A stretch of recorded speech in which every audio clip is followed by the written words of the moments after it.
Hey guys, tonight we are gently prying open the lesser known, perhaps slightly dusty, and dare I say, sleepier notebooks of none other than Leonardo da Vinci. Picture this: it's late in Florence, or maybe Milan. A single tallow candle flickers, casting dancing shadows on the wall. And there he is, the great Leonardo, Maestro da Vinci himself. After a long day of, maybe painting a Gurkugina, Duchess, or designing a new type of canal lock. Instead of sketching another revolutionary flying machine or a groundbreaking anatomical study that would change medicine, he's idly doodling in the margins, perhaps a self-stirring polenta pot, or a rather elaborate device to automatically tuck you into bed. Inventions born. One might imagine from a truly tired mind craving just a little bit more comfort in a world that wasn't exactly overflowing with modern conveniences. We're purposefully sidestepping the enigmatic smile of the Mona Lisa and the dramatic poses of the Last Supper to rummage through the fascinating and occasionally quite mundane mental attic of an undisputed genius. Here, the truly brilliant, world-altering ideas occasionally shared precious vellum space with the endearingly impractical, the slightly perplexing, and the wonderfully sleepy. Frankly, if you were tasked with actually building some of these more obscure contraptions, armed only with the tools available in the late 15th century and his famously cryptic mirror script notes, you probably wouldn't survive the first prototype explosion. Or at the very least, you'd succumb to a severe case of acute Renaissance-era frustration. It was a tough gig, deciphering genius. So, before you get comfortable, take a moment to like the video and subscribe, but only if you genuinely enjoy what I do here. It's always a joy to see who's joining our little late-night history club. Go ahead and drop a comment with where you're listening from and what time it is for you right now. It's like a global, sleepy roll call. Now, dim the lights. Maybe turn on a fan for that soft background hum. And let's ease into tonight's journey together. You're leaning over his shoulder, metaphorically speaking. Of course, like the air smells faintly of old paper, ink, perhaps a hint of the herbs he used in his pigments, or maybe just the lingering aroma of whatever slightly experimental concoction he had for dinner. His quill, a carefully sharpened feather, scratches almost silently across the page. Not with the bold strokes of a finished masterpiece, but with the tentative, exploratory lines of a mind at play, or perhaps a mind just about ready to nod off. This is Leonardo, the human. Not just Leonardo, the legend. And it's in these quieter moments, these less celebrated scribbles, that we find a different kind of fascination. His mind, you see, was relentless. It didn't just switch off when he wasn't designing siege engines for Cesare Borgia or sketching the intricate workings of a human heart. It was always observing, always questioning, always, it seems, doodling. His Renaissance Notes app was a very expensive piece of vellum or paper, and a quill that needed constant, patient resharpening, no cloud backup, no spell check, just pure and unadulterated thought, captured in painstaking detail. The sheer volume of his intellectual output is staggering. It's a well-established mainstream historical fact that Leonardo da Vinci left behind thousands of pages of detailed notes and intricate drawings, which have been painstakingly compiled over centuries into various collections known as codices, notebooks essentially, covering an incredibly diverse and almost unimaginable range of subjects, from anatomy, botany, and geology to engineering, optics, hydraulics, and, of course, art. We're talking about an estimated 13,000 pages of notes and drawings that survive today, and it's believed that this might only be a fraction of what he actually produced. Imagine the sheer dedication, the unceasing curiosity, that drove a person to document their thoughts with such prolificacy in an age when every sheet of paper was a valuable commodity and every drop of ink was precious. But here's where it gets particularly interesting for our sleepy exploration. Not every idea that sprang from Leonardo's fertile mind was a world changer, destined for the history books. Some were, to put it mildly, a bit more pedestrian, or perhaps wonderfully over-engineered solutions to problems that didn't strictly need solving. Why use a simple spoon to stir your soup when a 12-gear, spring-loaded, counterweighted clockwork device could, with a bit of tinkering and a fair amount of noise, achieve roughly the same effect? Eventually, it's these kinds of notions we're gently unearthing tonight. These are the ideas perhaps sketched out when he was feeling a bit drowsy after a large meal, or when his mind was wandering during a particularly lengthy sermon he was obliged to attend. And for a truly delightful, quirky tidbit that brings this home, nestled amongst complex diagrams for formidable war machines, pioneering studies of human anatomy, or breathtakingly detailed botanical illustrations. Leonardo's notebooks also contain a fascinating miscellany of mundane, everyday jottings. You'll find shopping lists, reminders to buy more saffron or a particular type of paper. There are personal financial accounts, little IOUs, draft letters to his patrons, some polite, some perhaps a little passive-aggressive about overdue payments, cryptic fables he composed, riddles, philosophical musings on the nature of time or the flight of birds, and even the little sketches of interesting faces he saw in the street. It's a wonderfully human jumble, showing the full, glorious spectrum of his daily thoughts, the grand and the granular, all rubbing shoulders on the same precious pages. This very human tendency to jot down everything, the brilliant alongside the slightly baffling, leads to an interesting point of discussion among those who study his work. Historians still argue whether Leonardo intended all of his myriad sketches, his endless streams of notes, and his more speculative designs for eventual publication or wider public dissemination, or if many of these were simply his own intensely personal explorations, a unique way of thinking visually on paper, with no grander audience ever truly in mind. Were these notebooks his private laboratory? His external hard drive for a brain that was constantly overflowing with ideas? Or was he meticulously laying the groundwork for a series of grand treatises that, due to time or circumstance, never fully came to fruition? Perhaps it was a bit of both. What's certain is that Leonardo possessed an almost compulsive need to understand and document the world around him, in all its complexity and, sometimes, in all its rather ordinary detail. He wasn't just interested in how to divert a river or design a fortress.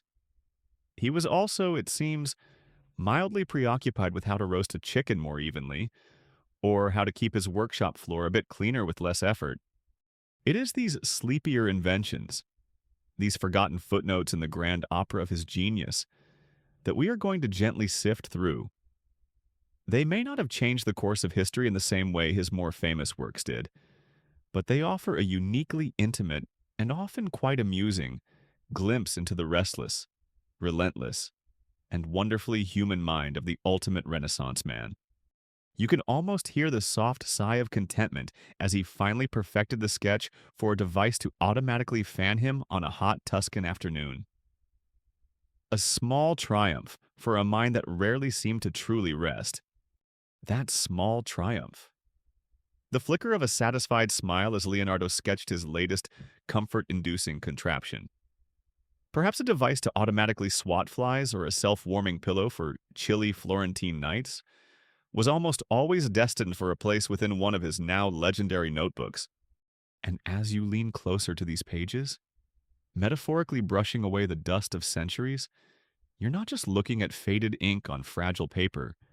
You're stepping into a labyrinth, a beautifully complex, sometimes utterly bewildering, testament to a mind that spilled onto the page like an overflowing, unpredictable river. These weren't neat, indexed volumes you could just pick up at the Renaissance equivalent of a Barnes & Noble, all shrink-wrapped and categorized.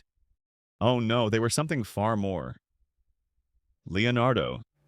They were a direct conduit into the beautiful muddle of his genius. The physical nature of these notebooks, or codices as they're often called, is as varied as their contents. Some were small, pocket-sized affairs, perhaps tucked into his belt as he wandered through the city streets or countryside, ready to capture a fleeting observation, the curve of a bird's wing, or a sudden, drowsy idea for a self-folding laundry machine. Others were larger, more substantial folios, hinting at more dedicated periods of study or design. He wrote on paper, a still relatively precious commodity, and sometimes on vellum, that fine, translucent animal skin favored for more important documents, suggesting that even his sleepier scribbles were deemed worthy of quality materials. A significant mainstream historical fact is that many of Leonardo's surviving notebooks, such as the renowned Codex Arundel now housed in the British Library, or the massive Codex Atlanticus in Milan, or even the water-focused Codex Leicester, famously once owned by Bill Gates, were actually compiled from loose sheets of paper after his death or gathered by collectors over time. This means that what we see today as a notebook might be an assortment of pages he carried around, shuffled, and added to over years, which certainly helps explain some of the, let's call it, organic organization. And then there's the script itself. You peer at the dense lines of text accompanying the intricate drawings, and you realize you can't immediately read a word. It flows elegantly, but backwards. This is, of course, his famous mirror writing, executed with his left hand, from right to left across the page. Trying to decipher it without a mirror is like trying to assemble complex IKEA furniture, using only the Swedish instructions and a vague sense of impending doom. Why did he do it? The precise primary motivation behind Leonardo's consistent and masterful use of mirror script remains a subject of ongoing scholarly debate, with prominent theories ranging from the purely practical considerations of a left-handed writer avoiding smudging freshly laid ink, to a deliberate attempt at keeping his notes private from prying eyes, though it's hardly an unbreakable code. Or perhaps it was simply a deeply ingrained personal habit, a mental quirk whose exact origins are now lost to us. Some even suggest it was faster for him as a left-hander, or a way to engage different parts of his brain. Whatever the reason, it adds another layer of mystique, another veil between his thoughts and the casual observer. But even if you had your trusty mirror handy, navigating the content of these notebooks is where the real adventure, or perhaps the gentle descent into sleepy confusion, truly begins. His filing system, if one could even call it that, often resembled what modern productivity gurus might politely term organized chaos, with a heavy emphasis on the chaos and a rather light, almost invisible touch on the organized. On a single page, you might find a detailed sketch for a hydraulic pump, a list of pigments he needed to buy, a few lines of a draft letter to a patron complaining about funds, a quick caricature of an interesting face he'd seen, and nestled in the corner, a half-formed idea for a self-rocking cradle. It's a glorious, bewildering stream of consciousness committed to paper, a mind leaping from subject to subject with an agility that could leave you, the reader, feeling a bit like you're trying to follow a particularly energetic hummingbird after 3 cups of very strong espresso. You can almost imagine him. Late at night, the candle guttering, one thought sparking another, a diagram for a new type of gear mechanism suddenly reminding him he needed to buy eels for dinner, which then led to a quick sketch of an eel's anatomy, followed by a note on the reflective quality of water. There's a certain charm to this, a very human touch. For a quirky tidbit, some pages of Leonardo's notebooks bear the faint, ghostly evidence of him having eaten while working, with almost imperceptible grease stains or the phantom impression of breadcrumbs occasionally preserved between the sheets for centuries. A very relatable human touch amidst the towering genius. It's rather comforting to think that even Leonardo might have had a messy desk snack now and then. This lack of rigid structure, this intermingling of the profound and the prosaic, makes the notebooks less like a modern, indexed encyclopedia and more like an intimate, sprawling diary of an extraordinary mind. There are no chapter headings neatly announcing inventions for a better night's sleep, or slightly unhinged ideas for kitchen utensils.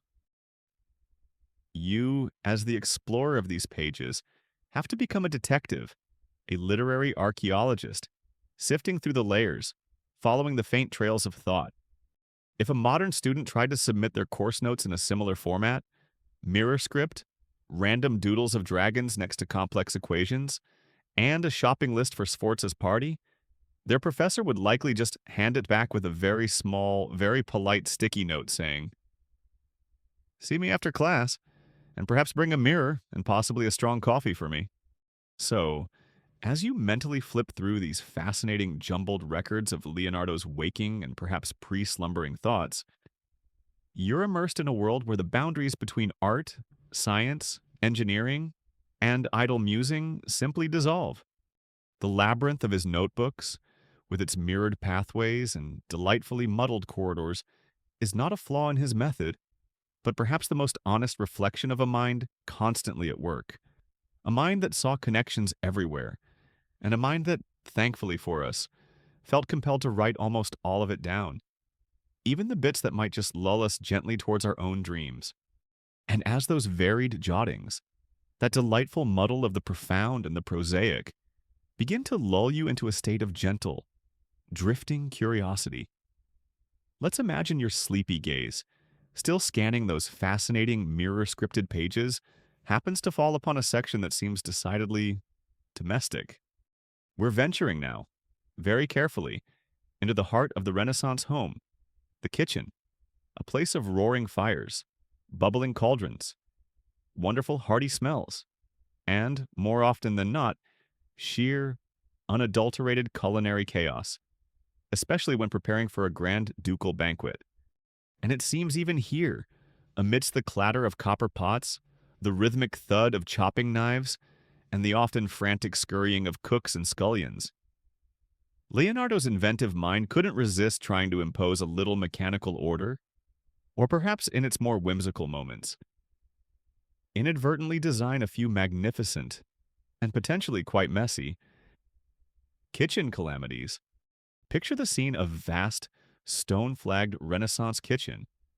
Smoke from the open hearth stings your eyes, mingling with the rich aromas of roasting meats, simmering sauces, and baking bread. It's hot, it's noisy, and everything is labor-intensive. Turning a heavy spit laden with a whole pig or a brace of capons was a job for strong arms and endless patience.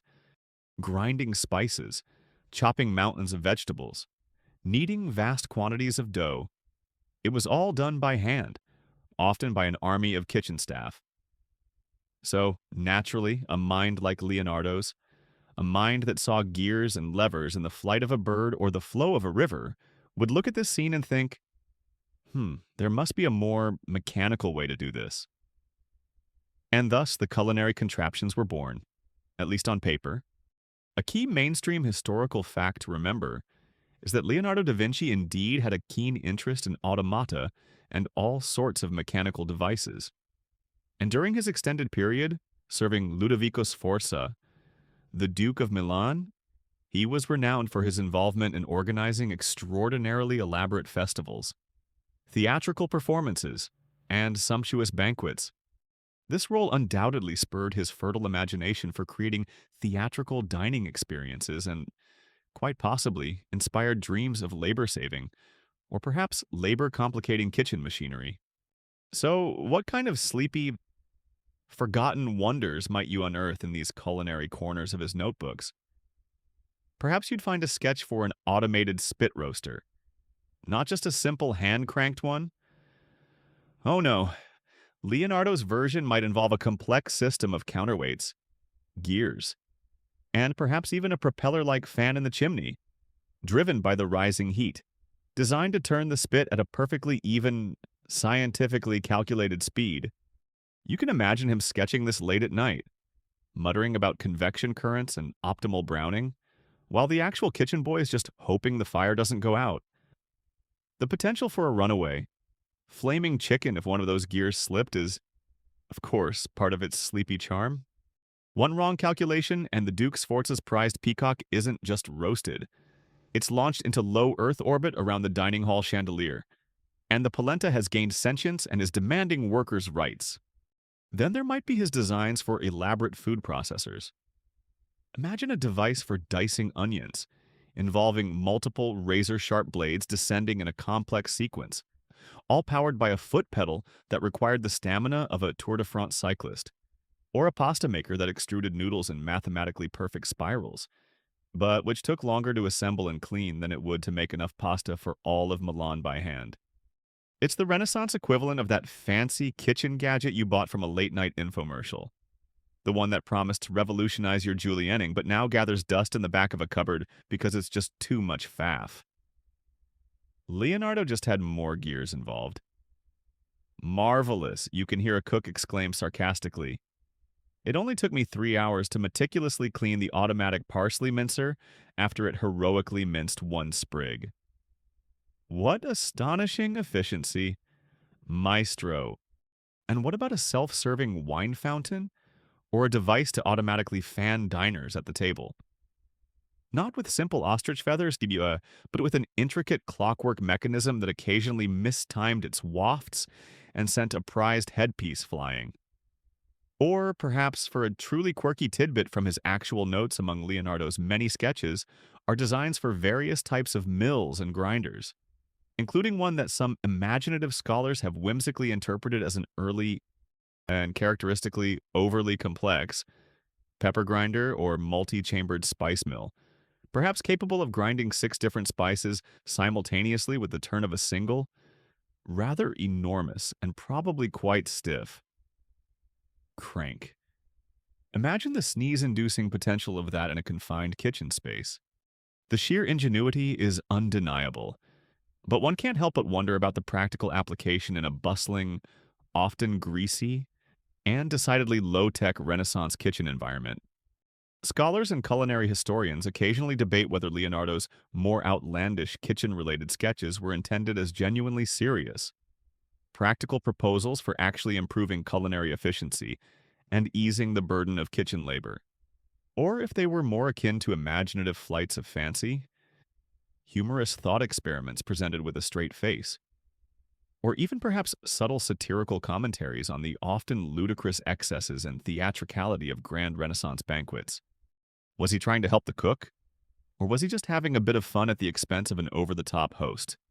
You might find sketches for an egg boiler timer, based on the precise rate at which sand falls through a tiny aperture, or a bread slicing machine that promised perfectly uniform slices, but probably produced more crumbs than a flock of particularly untidy pigeons.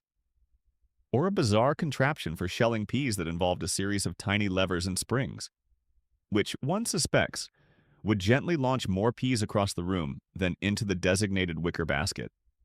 It's the beautiful, earnest application of a genius-level intellect to problems that perhaps didn't always require such elaborate solutions. But that's the joy of peering into these Sleepier notebooks. It's not about the world-changing inventions here. It's about the playful, the curious, the slightly off-kilter sparks of a mind that simply couldn't stop inventing. Even when it came to the humble turnip or the perfectly roasted ortolan, these kitchen calamities, real or imagined, remind us that even the greatest minds can have their endearingly impractical moments, especially when hunger, or perhaps just a touch of late-night boredom, strikes. That same restless, inventive energy, which led Leonardo to ponder the perfect polenta pot or the automated bed tucker, didn't just confine itself to the kitchen or the bedchamber. Thank goodness. Or this would be a very short series. Oh no. As you continue to gently turn the fragile, time-worn vellum pages of his Sleepier notebooks, your eyes still adjusting to that fascinating backward scrawl, you might find his insatiable gaze, and therefore yours, drifting towards another bustling hive of Renaissance industry. Another domain absolutely ripe for a touch of mechanical, if occasionally somewhat misguided, genius. We're stepping now into the noisy, often fragrant, and incredibly labor-intensive world of textiles. From the initial shearing of a rather indignant sheep to the final shimmering bolt of lustrous silk or sturdy woolen broadcloth, it was a realm of countless intricate processes, and Leonardo, it seems, had more than a few threadbare theories and speculative sketches he just couldn't resist jotting down. You can almost smell it, can't you? The earthy aroma of raw wool, the slightly acrid scent of dyes bubbling in huge vats, the hum and clatter of countless looms echoing through crowded workshops. The textile industry, particularly the production of high-quality wool and luxurious silk fabrics, was an absolute cornerstone of the economy in many powerful Renaissance Italian city-states. especially Florence, where Leonardo spent a significant portion of his formative and later years. The guilds of weavers, dyers, fullers, and cloth merchants were immensely influential, often holding the purse strings of the city. Innovations in textile machinery, however small or seemingly insignificant, could, in theory, have had a considerable economic impact, and Leonardo, ever the keen observer of commerce and mechanics, was undoubtedly aware of this. His notebooks are, after all, but sprinkled with ideas for making various processes more efficient, or at least more Leonardo-fied. So, what sort of textile tinkering might you uncover in these less celebrated pages? Don't expect grand designs for fully automated, AI-driven weaving factories. We're in the realm of the sleepier inventions. Remember, you might find, for instance, a sketch for a slightly improved shuttle for a handloom, perhaps with a cunning little spring mechanism designed to make it pass through the warp threads with a fraction more speed, or maybe just a more ergonomically shaped handle. Groundbreaking? Perhaps not, but it shows a mind constantly looking for those tiny incremental improvements. The kind of thing that might save a weaver a few seconds per throw, which, over a lifetime, might add up to, well, probably enough time for an extra cup of very weak Renaissance ale. Or perhaps you stumble upon a design for an exceedingly complex thread-winding device. Instead of a simple spindle or distaff, Leonardo's version might involve an intricate series of interlocking wooden gears, levers, and perhaps a flywheel, all designed to create the most perfectly uniform bobbins imaginable. You can picture a master weaver looking at the plans, stroking his beard thoughtfully, and then quietly going back to his tried-and-true method, muttering something about apprentices needing to learn the feel of the thread. Not just how to operate a fearsome-looking contraption that looked like it might, if provoked, attempt to knit a small siege engine. If a weaver actually tried to use one of Leonardo's more ambitious loom attachments without proper training, they might end up with less of a tapestry and more of a large, impressively tangled string sculpture. Very avant-garde for the 15th century, a sort of modern art piece a la disgruntled spider. Then there are his ideas for finishing cloth. For a particularly specific and quirky tidbit, Leonardo apparently sketched several designs for a cloth shearing machine, an apparatus equipped with multiple rotating or reciprocating blades intended to trim the nap of woolen cloth to an absolutely even and smooth finish. Conceptually, it's ingenious, aiming to mechanize a task usually done with large, heavy hand shears. However, the sheer precision required to manufacture and align those blades with Renaissance-era metalworking, and to operate the machine without it snagging, tearing, or giving the expensive fabric an unwanted series of unfortunate bald patches, would have been immense. It's the kind of invention that looks brilliant on paper, but might, in practice, lead to more creatively distressed fabric than beautifully finished textiles. Centuries before distressed became a fashion statement, you might also find doodles related to dyeing processes, perhaps a novel way to agitate the dye vats, using a water wheel-powered stir, or a system of siphons and channels for moving dyes between vats without so much heavy lifting of steaming, sloshing buckets, or maybe an idea for a press that could extract more water from the dyed cloth, speeding up the drying time. Again, these are not necessarily revolutionary leaps, but rather the application of mechanical principles to specific, often tedious, stages of production.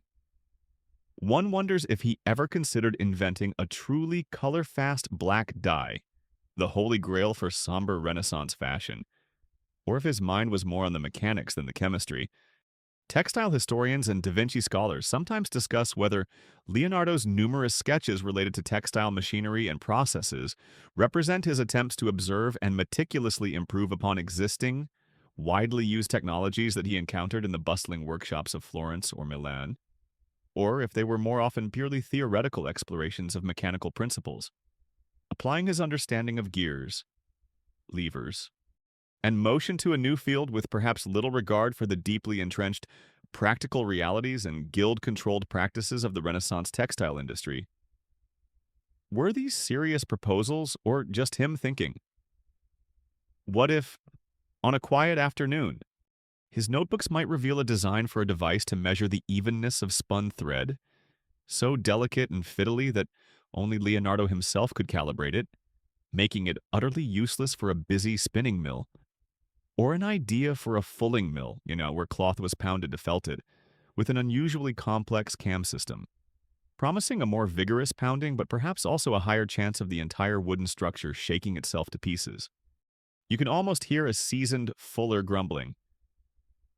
The old ways work. Maestro. The old ways don't involve quite so many cogs.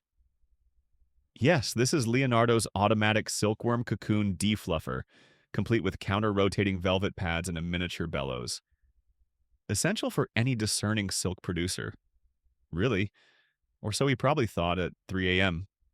These threadbare theories, these textile tinkerings, even if they never revolutionized the industry or made anyone a fortune, are still fascinating. They show that same relentless curiosity, that same drive to understand, to analyze, and to mechanize processes applied to the everyday world around him. Each sketch, however minor or ultimately impractical, is another thread in the vast, complex tapestry of Leonardo's mind. A mind that saw the potential for invention in every strand, every weave, every turn of the wheel.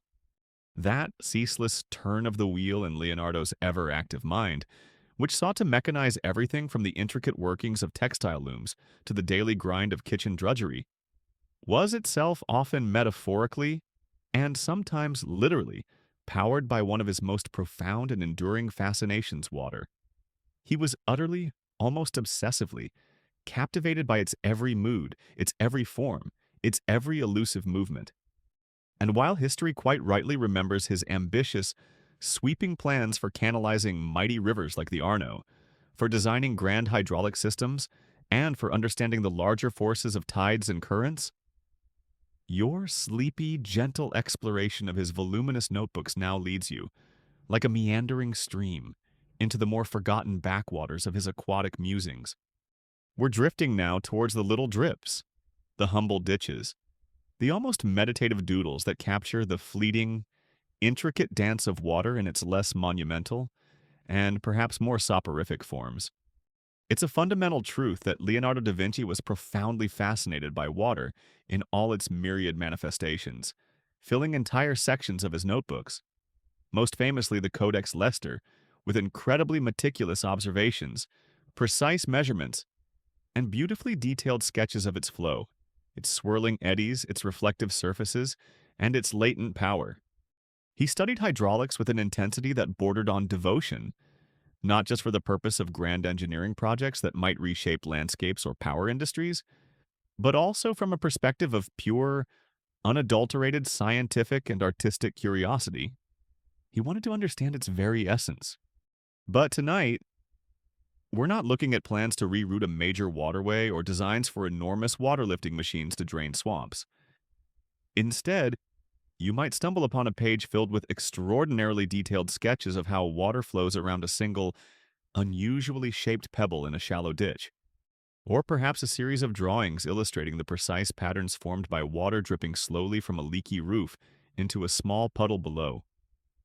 Each ripple meticulously rendered, each splash frozen in time by his observant eye and unerring hand. These weren't necessarily designs for anything. They were Leonardo thinking with his pen, conversing with the element itself. You can almost picture him, oblivious to the world, crouched by a muddy channel after a rain shower, completely absorbed in the miniature drama of currents and countercurrents, much to the bemusement of any passing peasant who probably just saw a puddle. Maestro da Vinci seems to have lost his favorite ducat in the ditch again, they might whisper, not understanding he was actually mining for intellectual gold. And what of his sleepier water-related inventions? You might find a design for an exceedingly complex system for ensuring the perfectly even and incredibly slow dripping of water onto a single, prized potted plant in a nobleman's conservatory.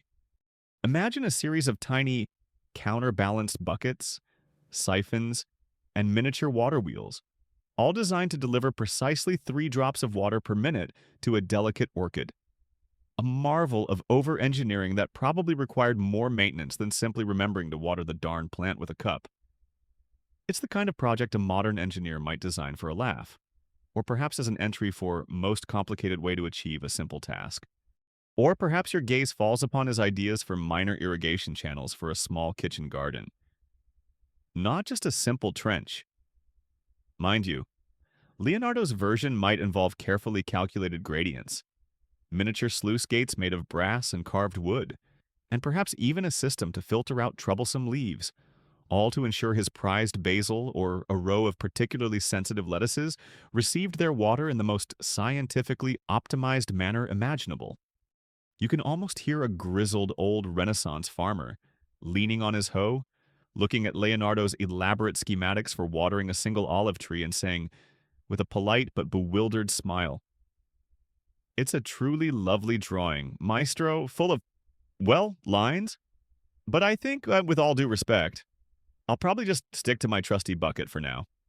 Then there are the purely observational doodles that almost seem to be water's own thoughts, captured by Leonardo's quill. Pages filled with swirling vortices, the intricate braids of merging currents, the way water curls back on itself after striking an obstacle. These are so detailed, so fluid, they almost look like abstract art, a modern painting that only the artist truly understands the full depth of, until you realize he's simply, or not so simply, depicting the fundamental physics of fluid dynamics with breathtaking accuracy. For a truly delightful and fittingly sleepy, quirky tidbit, Leonardo actually sketched designs for various elaborate water clocks, or clepsydras. Some of these involved intricate series of tipping buckets, carefully calibrated siphons, and complex lever systems, all designed to mark the slow passage of time through the controlled movement of water. Devices that, one imagines, probably dripped their way into a state of gentle mechanical arrhythmia and charming inaccuracy more often than they reliably told the correct hour. Imagine the soft, irregular plink-plonk of such a device in a quiet room, a perfect soundtrack for drifting off. The beauty of these lesser-known water whims lies in their intimacy. They show Leonardo engaging with this powerful element on a human scale, not just as a force to be tamed for grand purposes, but as a source of endless fascination in its smallest details.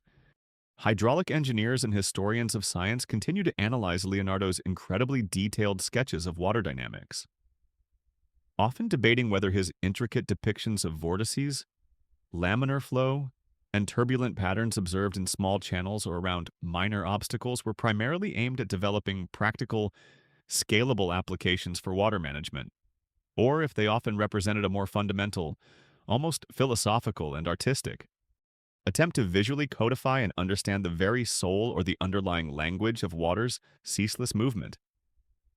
Was he trying to build a better drain, or was he trying to paint a portrait of flow itself? So, as you let your mind drift along these watery pathways in his notebooks, you're seeing more than just plans for ditches or doodles of drips. You're witnessing a profound connection, a deep, meditative observation of one of nature's most vital and most poetic elements, even in its humblest forms. Leonardo found in water a universe of complexity and beauty, a constant source of inspiration that flowed, quite literally, through so much of his extraordinary life and work, inviting you now to simply float along with those gentle, watery thoughts. As your mind gently floats along with those watery thoughts, following the imagined paths of Leonardo's meticulously sketched irrigation channels and whimsical dripping devices, it's only natural that your gaze would eventually lift from the ditches and conduits to the very fields themselves, the fertile earth that was the ultimate beneficiary of all that careful management of drips and flows. And just as he pondered the secrets of water, so too did Leonardo da Vinci, with his insatiably curious intellect, cast his inventive eye upon the ancient, honorable, and often back-breaking arts of agriculture.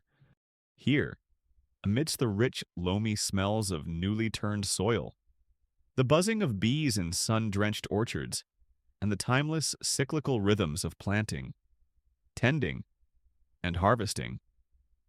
He scattered a few more of his characteristically ingenious, if occasionally somewhat perplexing, sleepier ideas.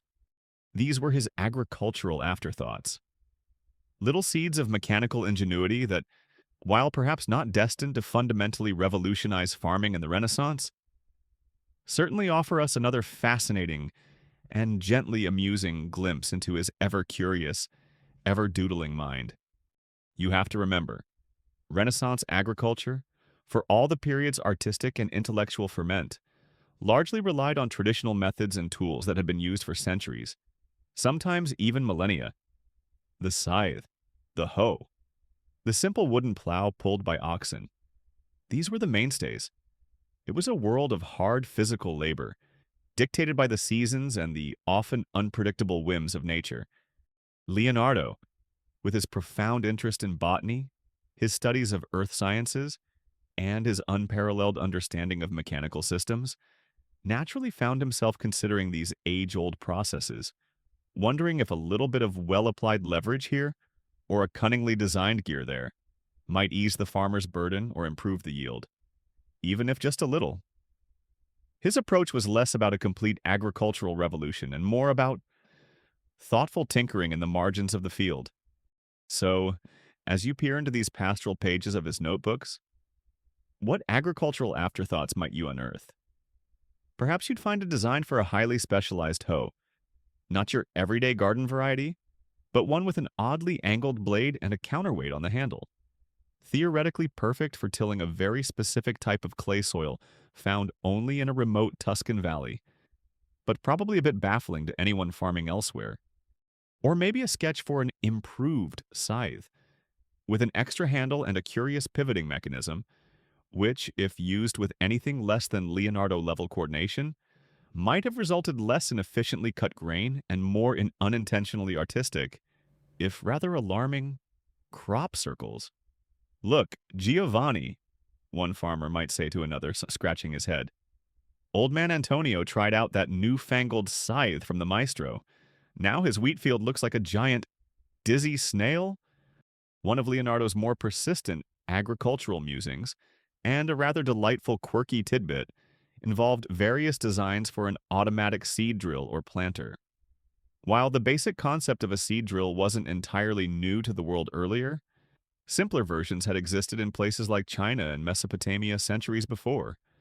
Leonardo's versions, as you might expect, often featured quite intricate gear mechanisms, precisely calibrated hoppers, and carefully designed delivery chutes.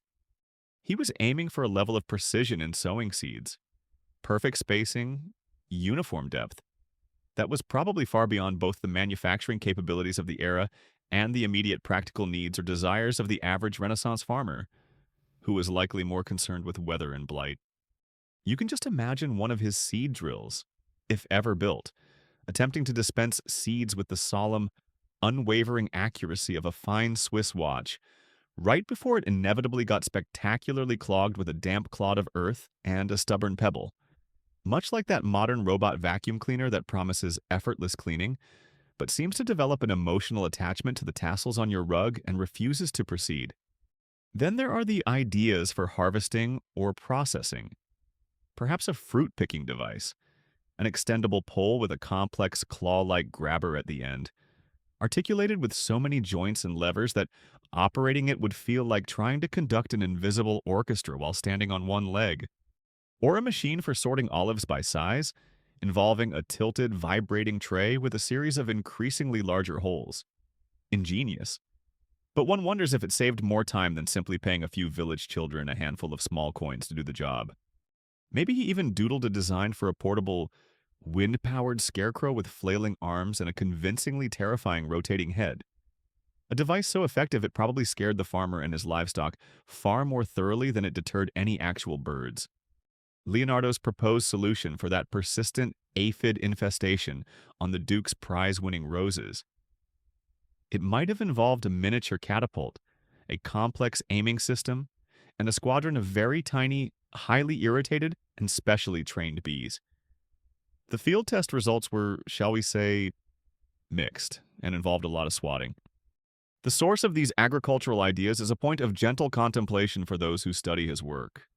Agricultural historians and Da Vinci scholars sometimes ponder whether Leonardo's more speculative or intricate agricultural design stemmed from his direct, keen-eyed observation of actual farming practices and a genuine attempt to solve specific, identifiable problems faced by the farmers of his day, or if they were perhaps more often theoretical exercises in applied mechanics. His way of taking the principles of levers, gears, and motion he understood so well and playfully applying them to the natural world and its processes. Driven more by an inventor's abstract curiosity and love of problem solving than by a farmer's deeply ingrained practical grounding. Was he truly trying to build a better plow? Or was he just exploring the very idea of plowness through the lens of engineering?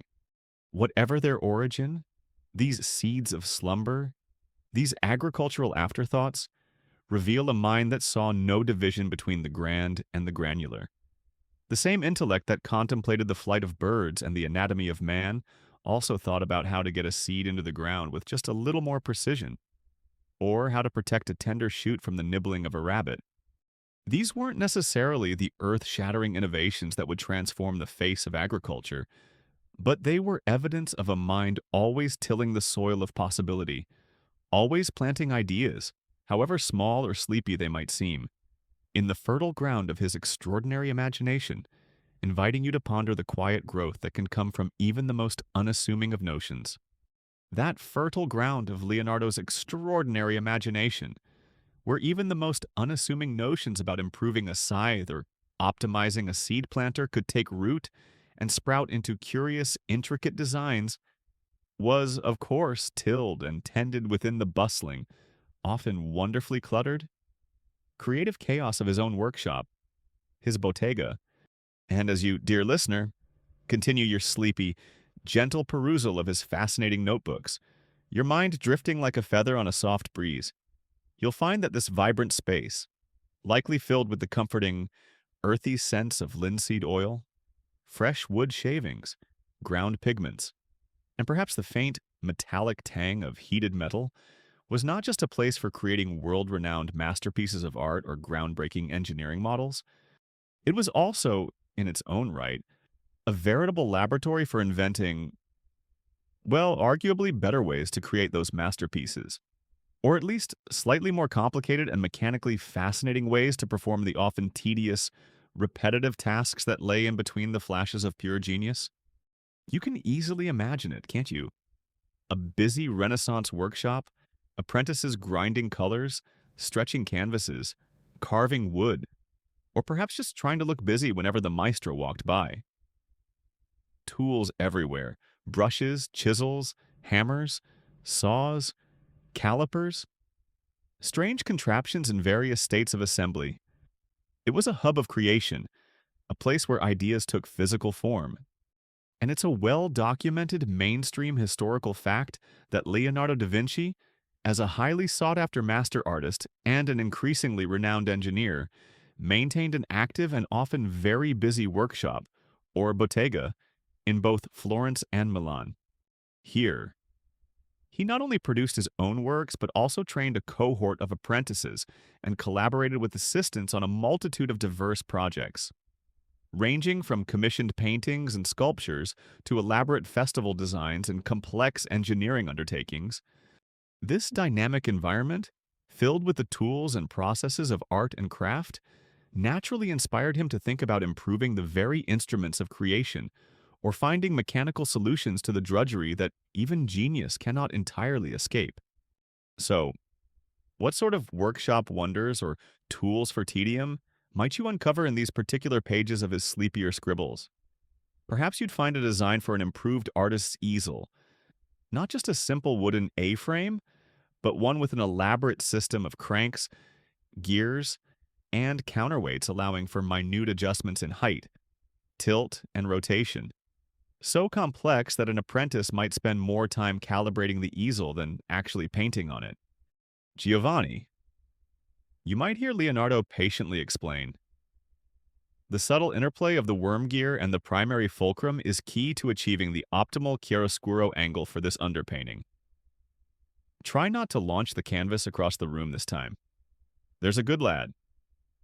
The maestro's new spring-loaded canvas stabilization system clearly had immense potential and occasionally a surprising launch capability. Or maybe you'd stumble upon his sketches for a pigment grinder instead of the laborious back-and-forth motion with a molar and slab. Leonardo might have envisioned a device with multiple grinding stones, powered by a foot treadle or even a small water wheel if his workshop was conveniently located next to a stream he hadn't already redesigned. It would promise perfectly fine, consistently ground pigments, but one shudders to think of the cleaning process, or the cacophony it might have added to an already bustling workshop. It's the Renaissance equivalent of that incredibly high-tech coffee grinder that has 15 different settings, a built-in scale, and Bluetooth connectivity, but which you secretly suspect doesn't make coffee taste any better than your old, simple blade grinder, and is a nightmare to discard. Then there are the smaller, more specific aids for a quirky, yet entirely plausible tidbit among Leonardo's incredibly diverse sketches are designs for various automated or mechanically assisted tools, including some that could be interpreted as an ingenious, if perhaps a bit fiddly, automatic hammer or a miniature trip hammer device. While larger trip hammers were known in some industries like fulling mills or forges, Leonardo's sketches sometimes seem to scale these concepts down or adapt them for delicate workshop tasks. Perhaps for rhythmically tapping a chisel in sculpture, repeatedly planishing a small piece of metal, or maybe even just for very emphatically stamping his initials onto a finished piece. It's a wonderfully elaborate solution looking for a workshop problem that a sturdy apprentice with a good hammer couldn't already solve with significantly less setup time and fewer flying springs. You might also find designs for a self-inking quill, a device that promised to free the writer or draftsman from the tyranny of the inkpot, but which probably had a distressing tendency to blot at the most inopportune moments. Or a multi-nibbed pen, designed for drawing perfectly parallel lines for perspective grids or musical staves. A brilliant idea in theory, but one that likely required the steadiest hand in all of Italy to avoid creating a smudged, inky catastrophe. His instructions for assembling and using these tools, all meticulously penned in his signature mirror script, probably made apprentice training a fascinating daily exercise in both advanced craftsmanship and applied cryptography. The purpose behind these myriad workshop inventions is, of course, open to some gentle speculation. Art historians and scholars of Renaissance technology continue to discuss the primary impetus behind Leonardo's many detailed sketches for these minor workshop tools. Mechanical aids and process improvements were these predominantly practical designs truly intended to significantly improve the efficiency, precision, or ease of his own artistic and engineering work, and that of his often numerous apprentices were they perhaps primarily pedagogical tools, visual aids for teaching fundamental mechanical principles to his students? Or were they, as often seems plausible with Leonardo, simply manifestations of his incessant, almost compulsive need to explore, analyze, and conceptually refine any mechanical process he encountered or could imagine, regardless of its immediate practical utility or economic viability? Whatever the exact motivation, these tools for tedium reveal a mind that was as engaged with the process of creation as it was with the final product. He wasn't content to just use the tools at hand. He was constantly reimagining them, tweaking them, trying to make them smarter, more efficient, or at the very least, more mechanically interesting. Each sketch for a new clamp, a better brush washing system, or an overly elaborate device for sharpening multiple quills at once, is a window into his problem-solving mind, a mind that saw even the most mundane workshop task as an opportunity for invention, a chance to apply the universal principles of mechanics to the everyday act of making. These weren't necessarily the inventions that would make him famous, but they were born from that same wellspring of restless, boundless creativity that defined his every waking, and perhaps even his every sleepy moment. Those waking, and perhaps even those very sleepy moments of Leonardo's relentless creativity, which filled his workshop with curious tools and his notebooks with their intricate designs. didn't just confine themselves to the tangible worlds of art, engineering, or even the humble kitchen. As you drift further and further into the fascinating labyrinth of his mind, lulled by the gentle rhythm of my voice, you might begin to notice the faint, imagined sound of a strangely tuned string, perhaps the almost inaudible whisper of air passing through an unfamiliar, experimental pipe, or the soft, theoretical plink of a water-powered chime. For Leonardo, a maestro of many diverse disciplines, was also deeply attuned to the invisible, yet profoundly moving and mathematically precise, realm of sound and music. And here too, in the quieter, more esoteric corners of his sleepier jottings, we find a delightful collection of acoustic oddities, some truly muted musical musings, and speculative sound-making devices that, while they may never have found their place in a grand Renaissance orchestra, still hum with a peculiar, wonderfully inventive, and gently soporific energy. It's a significant mainstream historical fact, and one that enriches our understanding of his multifaceted genius, that Leonardo da Vinci was not only a towering figure in the visual arts and engineering, but was also an accomplished musician himself, particularly skilled on the lira da braccio, a popular Renaissance string instrument, bowed and shaped somewhat like a precursor to the violin. He was said to have a fine singing voice and even reportedly presented a magnificent silver lira, which he had crafted with his own hands, to his powerful patron Ludovico Sforza, the Duke of Milan. His innate understanding of music, harmony, and acoustics certainly informed his many sketches for new or radically modified instruments, and his explorations into the very nature of sound itself. He wasn't just doodling, he was thinking in notes and vibrations. But we're not necessarily looking for his celebrated viola organista tonight, that ingenious keyboard instrument designed to produce a sustained string sound, though that too had its share of developmental complexities. We're seeking the even more obscure, the truly muted musings. Imagine, as you scan these pages, finding a design for a glissando flute, not your standard flute with fixed finger holes, but one with a complex slide mechanism, perhaps involving a series of interlocking tubes or a precisely geared piston, theoretically allowing the player to glide seamlessly between notes. The sketch is beautiful, a marvel of mechanical drawing, but you can't help but picture a frustrated musician trying to play it in tune, wrestling with its unwieldy mechanics, producing sounds less like a dulcet melody and more like a surprised goose attempting to yodel.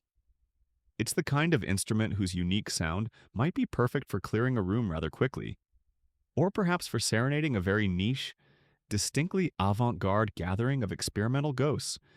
Or perhaps your sleepy eyes fall upon a diagram for a programmable drum machine, Renaissance style.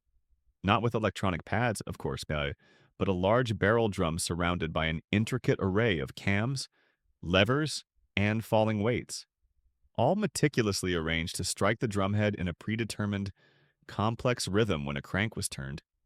Imagine the hours Leonardo might have spent calculating the precise placement of each peg on the rotating cylinder to achieve a particular percussive pattern. The sheer effort involved in setting up a new song would probably have been monumental. It's the 15th century equivalent of a modern, top-of-the-line synthesizer with 1,000 inscrutable knobs, 100 submenus, and a user manual thicker than a medieval Bible. Incredibly versatile. If only anyone could figure out how to actually use more than two of its features. Behold, Leonardo might announce at a courtly gathering, unveiling his creation, my polyrhythmic hydraulic clavichord of percussive wonder. The operating instructions are naturally in mirror script, and a rudimentary understanding of advanced fluid dynamics would be beneficial. Then there are his more experimental acoustic devices. For a truly curious and fittingly sleepy, quirky tidbit among Leonardo's more peculiar acoustic or musical sketches are designs that seem to explore the very threshold of hearing, or the deliberate creation of subtle, almost subliminal soundscapes. One might find a delicate diagram for a series of exquisitely tuned Aeolian harps, perhaps fashioned from stretched gut strings and unusually resonant woods, designed to be hidden within the foliage of a ducal garden. These wouldn't be played by human hands, but would vibrate and sing softly, producing ethereal, barely audible music only when the wind blew through them in precisely the right way.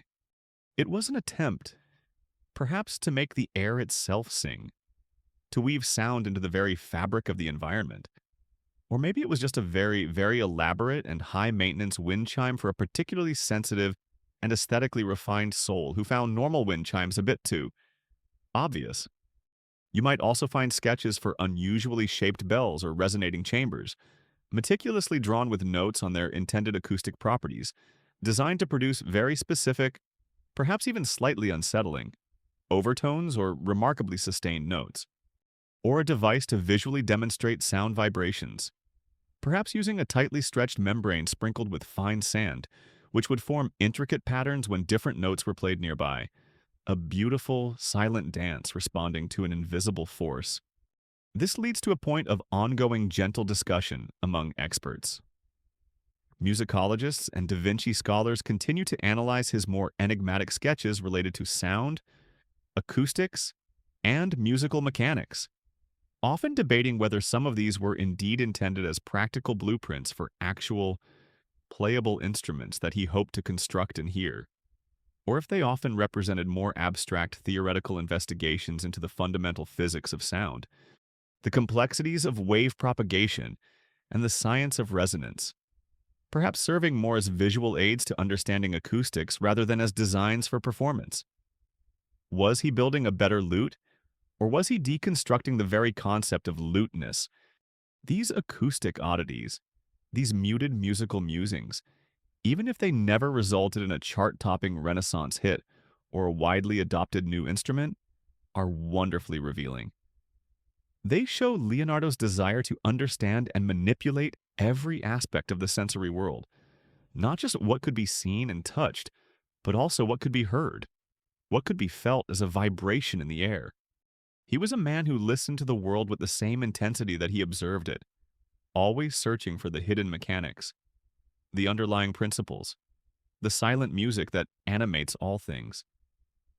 And as you drift now, perhaps you can imagine the faint, curious, and wonderfully sleepy sounds of Leonardo's unplayed orchestra, a symphony of what-ifs and might-have-beens, composed in the quiet solitude of his ever-inventive mind. That ever-inventive mind, which hummed with the unheard melodies of peculiar instruments and the silent, intricate mathematics of sound, didn't just stop at the grand, the artistic, or the potentially world-altering. As you continue to drift ever so gently through the fascinating, ink-stained pages of Leonardo's diverse notebooks, lulled by the imaginary, rhythmic scratching of his busy quill, you'll discover that his relentless desire to understand, to control, and above all, to mechanize, extended with equal fervor even to the most humble, the most mundane, the most distinctly everyday tasks. We're entering now the intriguing realm of his automated anticlimaxes, the delightful mechanical minutiae, those ingenious, often characteristically overly elaborate, and sometimes just plain baffling little devices he designed, presumably to bring the awesome power of clockwork, levers, and gears to chores so breathtakingly simple. You'd legitimately wonder why anyone, like even a certified Renaissance genius, would actually bother. Except when, of course, Leonardo da Vinci bothered about everything. His fascination with how things worked and how they could be made to work automatically is well established. It's a mainstream historical fact that Leonardo da Vinci's notebooks are absolutely crammed with intricate designs for gears of every conceivable type. Complex levers, finely calibrated springs, and sophisticated mechanical linkages, all showcasing his profound and often pioneering understanding of mechanical principles. While he famously designed, or at least conceptualized, more ambitious and celebrated automata like a mechanical lion that could walk and present lilies, and an armored robotic knight capable of independent movement, his keen interest in the possibilities of automation also clearly extended to much smaller, more domestic, and arguably less critical applications. It was as if no task was too small, no daily inconvenience too trivial, to escape his mechanizing gaze. So, what kind of automated oddities, what charmingly over-engineered solutions to non-problems might you uncover in these sleepier sections? Imagine him, perhaps after a long day of wrestling with the hydrodynamics of the Arno River, relaxing by sketching out an automatic fly swatter, not just a hinged stick, mind you. Leonardo's version might involve a delicately balanced arm, powered by a slowly unwinding spring or a system of falling weights. That would periodically, and with a rather alarming thwack, descend upon any unsuspecting insect that dared to land within its designated swatting zone. You can picture the initial tests right. Ludovico, release the housefly. Carefully now. Thwack, Perhaps a slightly less enthusiastic spring next time. And we appear to be missing a rather expensive Venetian goblet. Or consider for a truly delightful and specific, quirky tidbit. This, among Leonardo's myriad inventive sketches, one can find several intriguing designs that appear to be for an automatic page-turner for a book, perhaps intended for scholars or for himself during long study sessions. These contraptions often involved a complex system of weighted cords, delicate levers, or even miniature clockwork mechanisms, all designed to gently or perhaps not so gently lift and turn a single page at set intervals, or upon some subtle command. The sheer practicality of such a device in an age of precious, often fragile, like handwritten manuscripts or early, heavy-printed books, and its almost certain and unfortunate tendency to tear, crease, or otherwise mangle those irreplaceable pages makes it a wonderfully ambitious, if slightly terrifying, piece of domestic micro-automation. One imagines the maestro's automatic reader occasionally developing a rather aggressive taste for literary criticism and deciding to just shred any volume it found particularly tedious. Ah, Leonardo might sigh. It appears my page-turner has offered a rather final review of Petrarch's sonnets today. Then there are the devices for personal comfort. Perhaps a self-regulating fan, a beautiful construction of silk and lightwood, designed to be powered by the heat convection from a nearby candle or a very small, meticulously crafted weight-driven motor. It would provide a very gentle, almost imperceptible, and quite possibly rather erratic breeze, just enough to stir the air on a stuffy evening, assuming the candle didn't set the whole delicate affair on fire first. Or an automatic door knocker for his study. Not a simple hinged piece of metal, but one triggered by a series of tripwires and counterweights, announcing a visitor with a sequence of 3 perfectly timed, rhythmically spaced knocks, unless, of course, a cat wandered by, in which case it might announce the feline's presence with the gravitas usually reserved for a papal legate. You might also find plans for a self-extinguishing candle snuffer, a little mechanical arm that would, at a predetermined time, perhaps governed by a slow-burning fuse or a sand timer, swing over and neatly cap the flame. A brilliant idea for preventing accidental fires, assuming it worked more than, say, half the time, and didn't instead just knock the burning candle onto a pile of priceless drawings. The time saved by many of these automated minutiae, one suspects Mickey was probably more than adequately compensated for by the time spent designing, building, calibrating, and inevitably repairing the device itself. My automatic quill sharpener. You can almost hear him mutter with a mixture of pride and exasperation.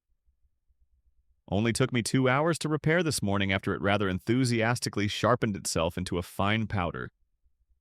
Such progress, the intent behind these small-scale automated dreams is naturally a subject for gentle musing. Historians of technology and Renaissance scholars continue to deliberate on the primary purpose behind Leonardo's many fascinating sketches for these small-scale, often domestic, automated devices were they intended as genuinely serious, albeit perhaps overly ambitious or ahead of their time.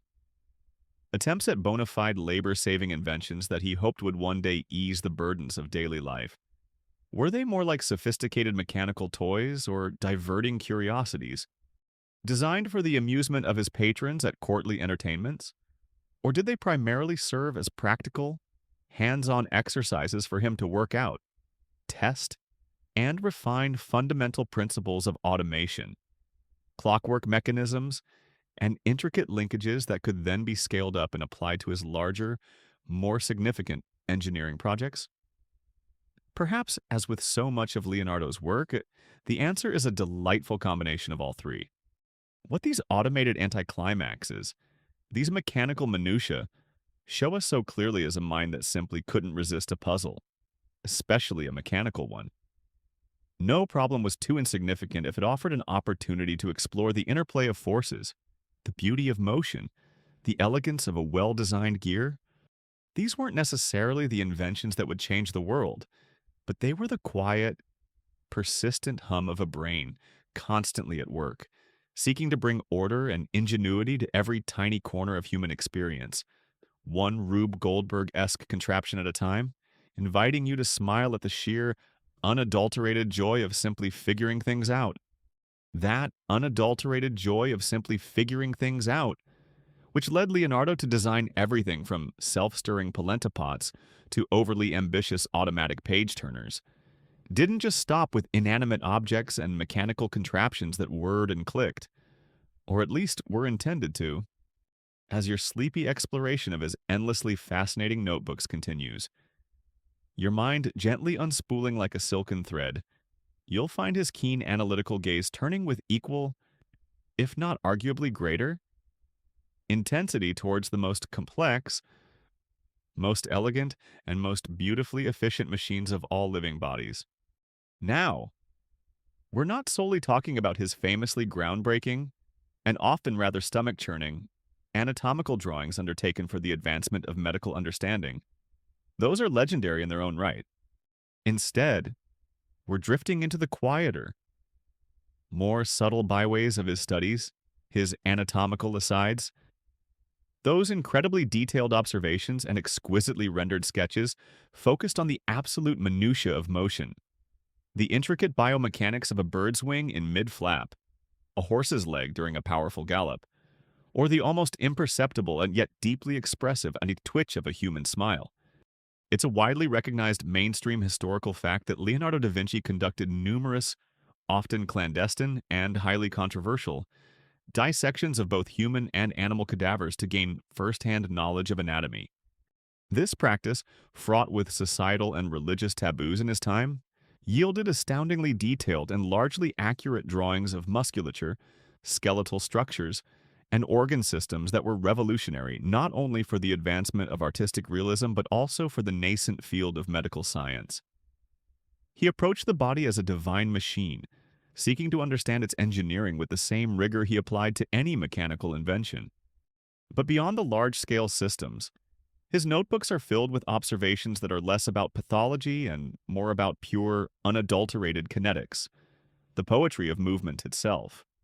Imagine Leonardo, his brow furrowed in concentration, spending hours, perhaps days, just watching, not necessarily with a scalpel in hand, but with his ever-present stylus and notebook, observing a cat, not just admiring its feline grace, but meticulously sketching the ripple of muscles beneath its fur as it stretched, the precise sequence of limb movements as it leaped onto a table, the almost magical way it could twist in midair to land, unfailingly, on its feet.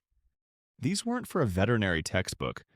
They were for him, for his art, for his insatiable need to know how things worked.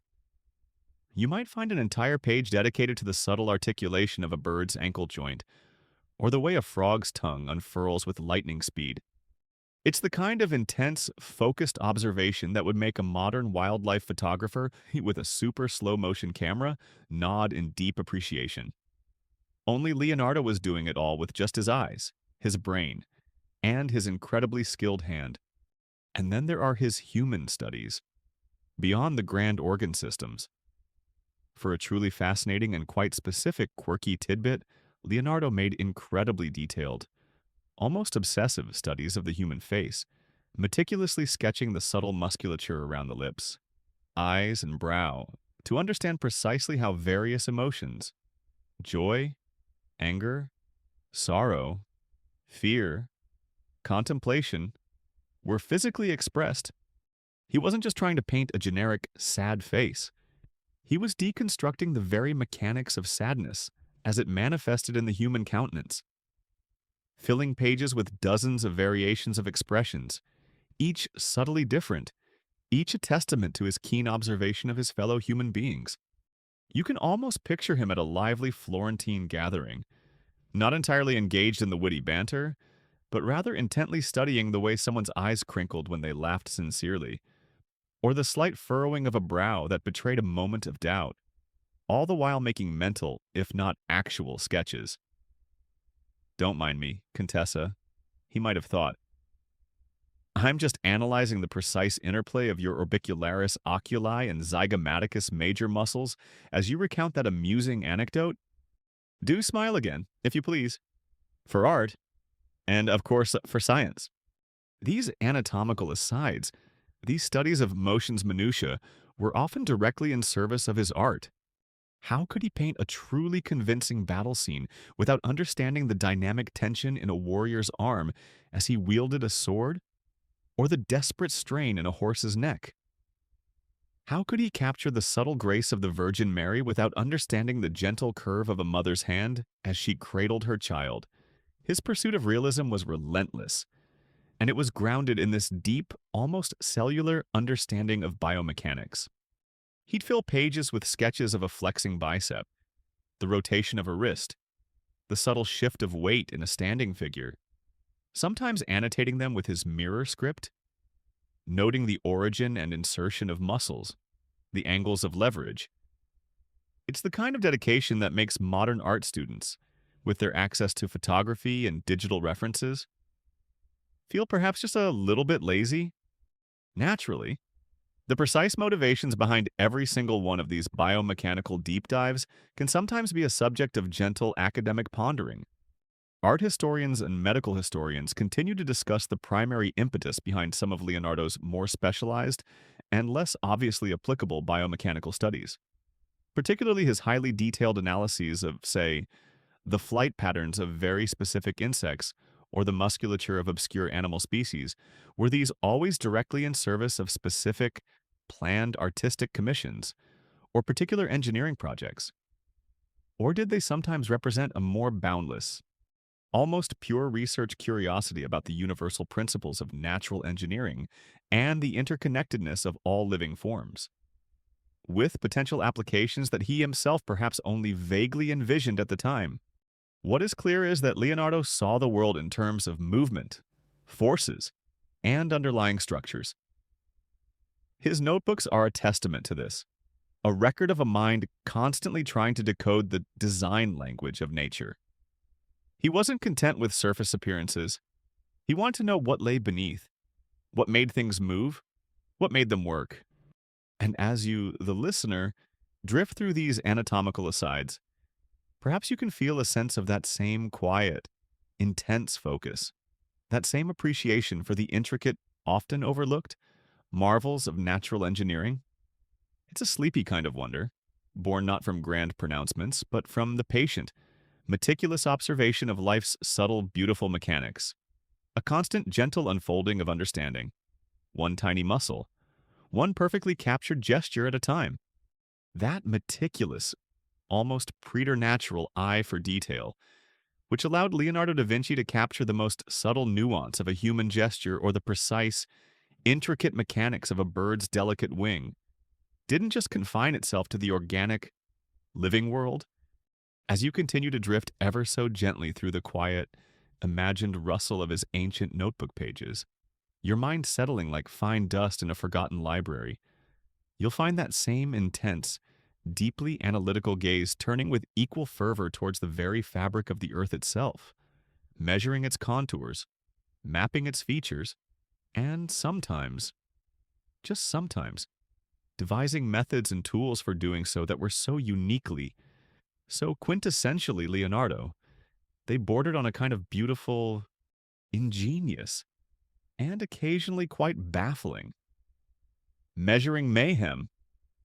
He didn't just want to see the world, he wanted to quantify it, to understand its dimensions in his own particular way. Now, it's crucial to acknowledge, as a well-established mainstream historical fact, that Leonardo da Vinci was indeed a highly skilled and often groundbreaking cartographer and military engineer. He created remarkably accurate and visually innovative maps for his era, such as his famous iconographic, essentially a bird's eye view plan of the town of Imola, which was revolutionary for its precision and clarity. He also developed new surveying techniques and designed sophisticated instruments like an early odometer to achieve this impressive level of accuracy in his larger projects. So, the man knew his way around a survey line and a compass. But, as with all aspects of his restless intellect, alongside these practical, impactful achievements, his notebooks are also sprinkled with ideas for measurement and mapping that are perhaps a little more idiosyncratic, a touch more sleepy, and less immediately world-changing. Imagine, if you will, stumbling upon a sketch for an exceedingly complex hodometer, a device with wheels and gears designed to measure distances. But instead of being intended for long, plus cross-country surveys, this particular version seems overly engineered for, say, accurately measuring the precise length of a ducal hallway, or perhaps the perimeter of a particularly well-proportioned cabbage patch. You can picture Leonardo, with furrowed brow, calculating gear ratios to ensure that his device could measure down to the equivalent of a hair's breadth, while a servant with a simple measuring rod has already finished the job and is wondering if it's time for lunch yet. It's not that it wouldn't work, in theory, but the sheer effort involved in constructing and calibrating such a precise instrument for such a minor task is wonderfully, sleepily Leonardo.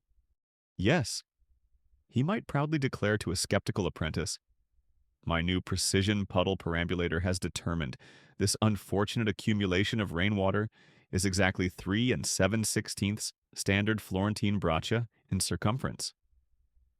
Such knowledge, the mosquitoes, however, seem to have formed a labor union and are demanding relocation expenses. Then there are his unique mapping conventions. While his map of Imola is a masterpiece of clarity, some of his more personal or speculative maps, perhaps of smaller, less significant areas, might employ symbols or notations that were perfectly clear to him, but would leave anyone else utterly bewildered. Imagine trying to follow one of Leonardo's hastily sketched field maps that uses his own private, cryptic symbols. According to this highly detailed chart, the hidden spring is located precisely 3 contemplative sighs of a weary traveler, past the surprisingly judgmental-looking bifurcated rock, and just to the left of the place where the badger had an existential crisis last Tuesday, nothing crystal clear. No. It would make collaboration with other engineers or surveyors a delightful exercise in advanced interpretive dance, inspired guesswork, and possibly a few heated debates settled by who had the fancier hat. And for a truly delightful quirky tidbit that reveals his personal approach to measurement beyond his designs for formal surveying instruments, Leonardo's notebooks sometimes reveal him using more personal, entirely ad hoc units of measurement for quick reference in the field or studio. He might jot down dimensions as the width of my 4 fingers held thus, the span of my own hand from thumb to little finger, or even so many of my own paces, often accompanied by little explanatory sketches to remind himself of the specific scale he was using at that moment. This highly personal, embodied system would have been incredibly useful and intuitive for him, allowing for rapid estimation and recording of observations, but it would have been utterly bewildering and non-standardized for anyone else attempting to interpret his plans or replicate his measurements without Leonardo himself present to demonstrate his finger-width post-lunch unit. You might also find designs for incredibly specialized surveying instruments. Perhaps a device with multiple, finely adjustable spirit levels, complex sighting arms, and vernier scales centuries before Vernier, of course. But Leonardo was thinking along those lines, all designed for measuring the exact angle of inclination of a slightly leaning garden shed with an almost absurd degree of scientific precision, or a tool for measuring the precise curvature of a single barrel stave to ensure the most perfect, mathematically sound wine barrel ever constructed. A level of detail that might make even the most exacting German engineer today pause and say, "Perhaps, Maestro, that is a touch excessive for storing Chianti." The purpose and intended audience for these more idiosyncratic methods are, as always with Leonardo, open to a degree of gentle scholarly contemplation. Cartographic historians and dedicated scholars of Leonardo's wide-ranging scientific methods continue to explore the full extent to which his sometimes unconventional map notations, his unique proposed measurement systems, or his designs for hyper-specialized instruments were intended solely for his private use, facilitating his rapid field sketching and personal understanding, versus any potential, albeit perhaps ultimately unrealized, ambition on his part to develop a more standardized, possibly even reformed, system of metrology or cartographic representation for wider, more universal application. Was he just making notes for himself? Or was he quietly trying to reinvent how the world measured itself? One peculiar unit at a time. What all this measuring mayhem reveals, as you drift through these detailed, sometimes perplexing pages, is that same relentless drive to quantify, to understand, to bring order to the world, even if that order was sometimes based on a system entirely of his own devising. He wasn't just an artist who happened to be good at science, or an engineer with a flair for art. He was a unified field of curiosity, applying the same rigorous, analytical, and deeply personal approach to every facet of existence, from the grand sweep of a river valley to the precise width of his own thumb. And there's a certain sleepy comfort in that. Isn't there the thought of a mind so vast, yet so willing to engage with the world on such an intimate, if occasionally baffling, scale? That wonderfully baffling, yet deeply personal scale on which Leonardo often engaged with the world, meticulously measuring the precise curvature of a single wine barrel, or calibrating a map using the width of his own well-traveled thumb, also found its charming expression in another, rather more whimsical and ephemeral, corner of his endlessly inventive mind. As your eyelids grow just a little heavier now, and the world outside your cozy space fades a little further into the background. Let's imagine ourselves peeking once more into the time-worn pages of his notebooks.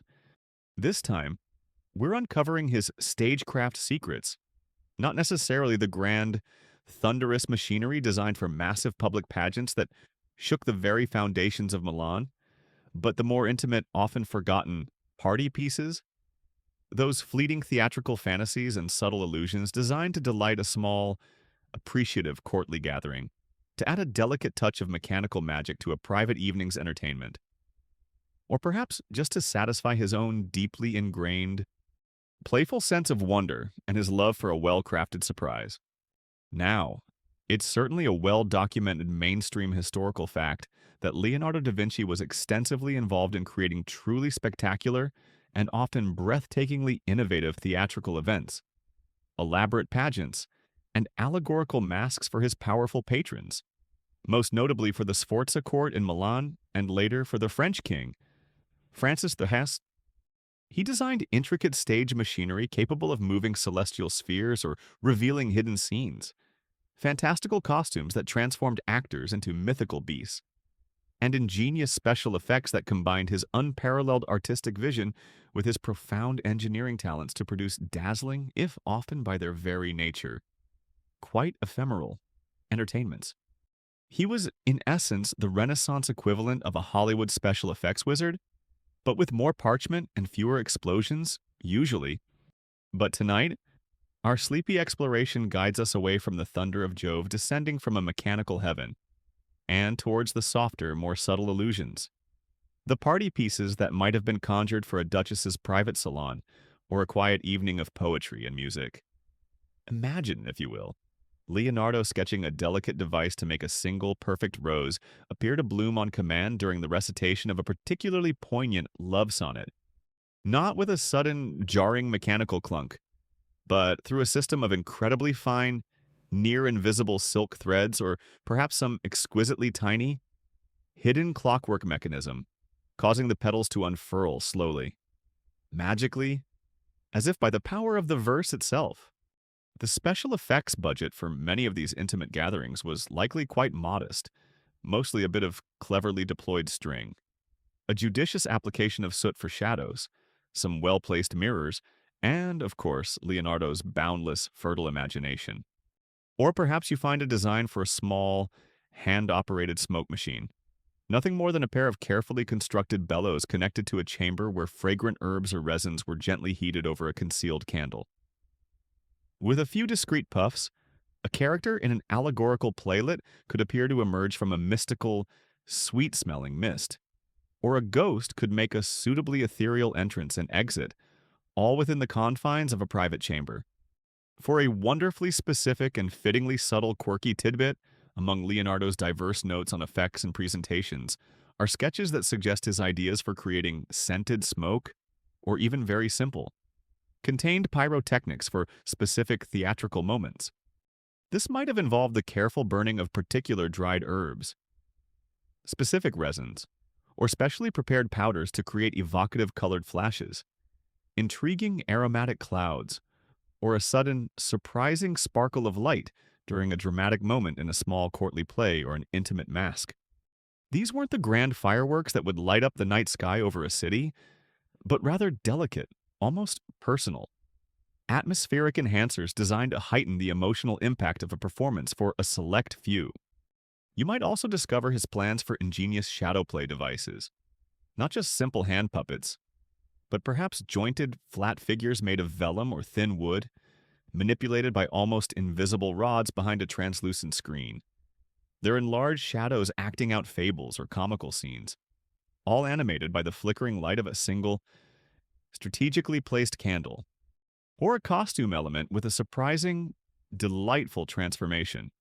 Imagine an actor portraying a humble shepherd who, at a key moment, could trigger a hidden mechanism within his simple tunic, causing a pair of magnificent, gilded wings to unfurl dramatically, revealing him as an angel or a mythological figure. The gasps of surprise and delight from the close-knit audience would have been Leonardo's immediate and perhaps most valued reward. He was, after all, a showman at heart, in his own sophisticated way. And what of the sounds, perhaps a small, hand-cranked device designed to mimic the gentle chirping of nightingales for a pastoral scene, or another that could produce a surprisingly convincing, if somewhat localized, rumble of thunder by shaking dried peas inside a stretched animal bladder? These wouldn't have fooled anyone in a large theater, but in an intimate setting, with the power of suggestion and the dim, flickering candlelight, they could transport the audience to another world, just for a moment. One can almost picture a sophisticated party piece illusion going ever so slightly, comically, awry the Duke's prized and rather portly, lapdog suddenly appearing to levitate a few inches off the damask cushion, not by magic, but because it inadvertently got tangled in some of Leonardo's almost invisible stage wires, all while enveloped in an unexpected cloud of sage-scented smoke. The maestro assures us, a flustered courtier might announce, that the esteemed Signor Fido is perfectly safe and merely experiencing a temporary and artistically significant ethereal displacement. The exact nature and intent behind some of these more whimsical theatrical sketches are, of course, open to a degree of scholarly musing. Theater historians and Leonardo scholars sometimes pondered the extent to which his more fanciful or seemingly impractical theatrical sketches, for instance, those depicting incredibly complex stage transformations or apparently magical apparitions with no obvious mechanism, were actual buildable designs intended for specific, albeit perhaps very private, performances, or whether they were, in some cases, more akin to imaginative dream sequences committed to paper, a way for him to explore the boundless imaginative possibilities of stagecraft and illusion without the immediate pressing constraints of practical realization for a specific upcoming event. Was he designing for a real show? Or was he just showing off his imaginative flair on paper? Whatever their ultimate purpose, these fleeting theatrical fantasies, these forgotten party pieces, reveal Leonardo's delight in illusion, his love for storytelling, and his unique ability to blend art and mechanics to create moments of wonder and surprise. They show a mind that found joy not just in solving grand engineering problems, but also in crafting those small, ephemeral experiences that could bring a smile, a gasp, or a moment of quiet enchantment to the everyday lives of those around him. One subtle stage secret at a time.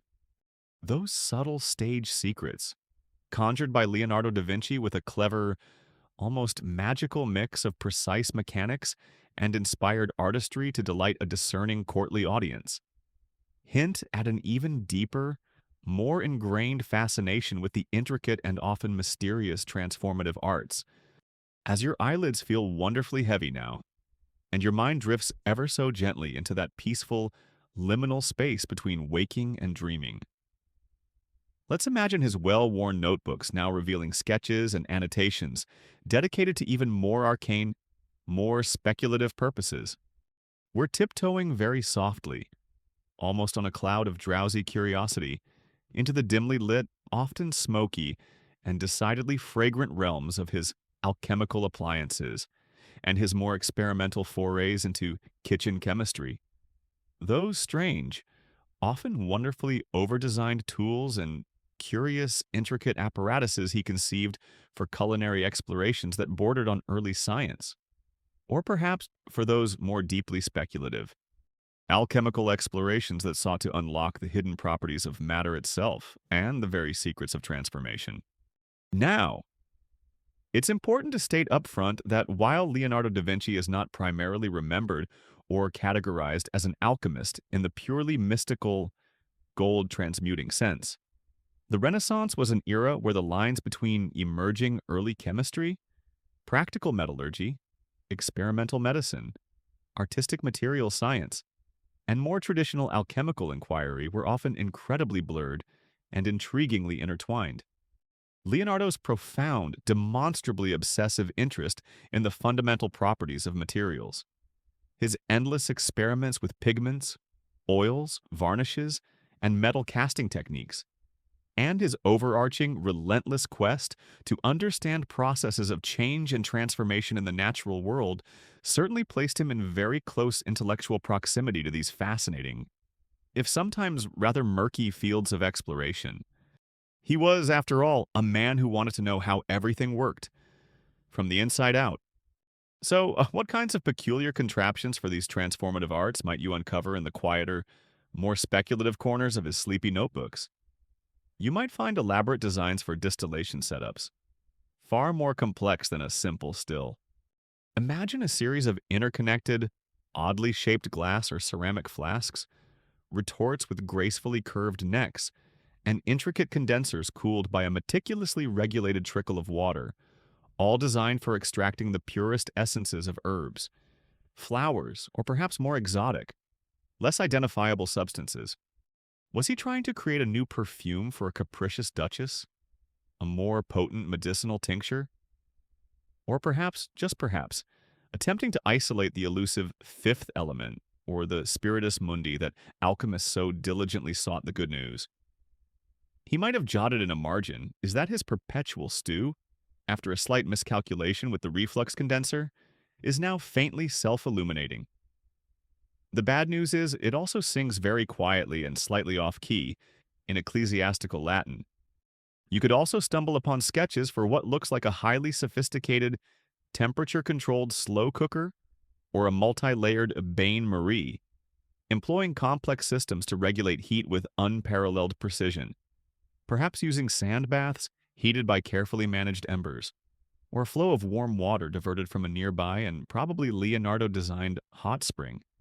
Such a device would be perfect for those alchemical processes that required gentle, unvarying heat for days or even weeks, or for some incredibly advanced molecular gastronomy level Renaissance culinary technique that involved cooking a pheasant to an exact internal temperature over the course of a lunar cycle.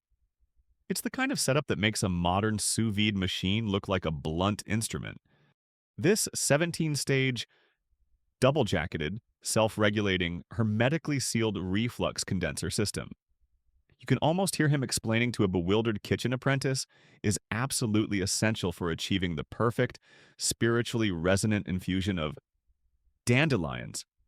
And for a particularly intriguing, quirky tidbit among Leonardo's vast collection of notes are detailed sketches for various types of furnaces, crucibles, and specialized heating apparatuses.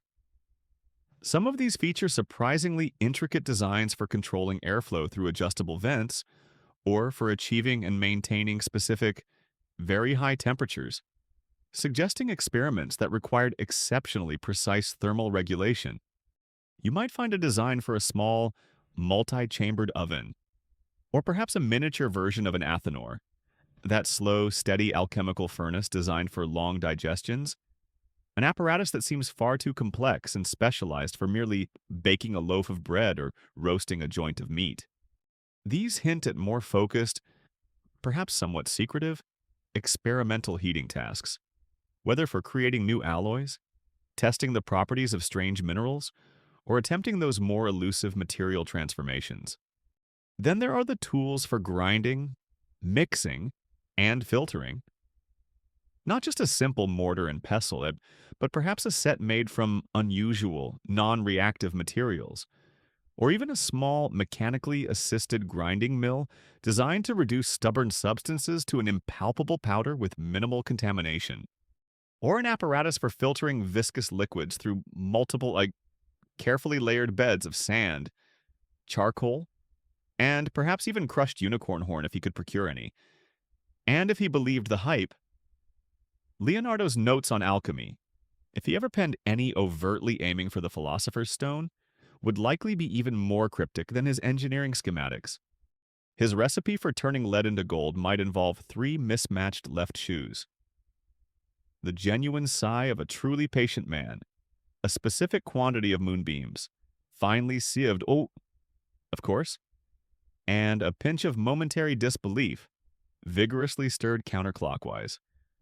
Good luck replicating that particular experiment in your home lab. The exact nature and ultimate goals of Leonardo's engagement with these transformative material practices remain a rich area for sleepy contemplation and scholarly discussion. Scholars continue to examine the full extent and nuanced nature of Leonardo's involvement with these arts. Was his deep interest primarily focused on achieving practical, tangible applications, such as developing improved and more durable artistic pigments and varnishes, refining metallurgical techniques for casting bronze or iron, or even creating novel and surprising culinary preparations for the Sforza banquets? Or did his relentless explorations also occasionally touch upon, or at least curiously skirt, the more philosophical, symbolic, or even esoteric aspects of traditional alchemical thought that were so prevalent and influential in his era, hinting at a deeper quest to understand the fundamental principles of elemental change and transmutation itself? What these sketches for alchemical appliances and kitchen chemistry curiosities reveal, as you gently drift along with his thoughts, is that same unquenchable thirst for knowledge, that same desire to experiment, to analyze, and to understand the processes of transformation that govern the material world.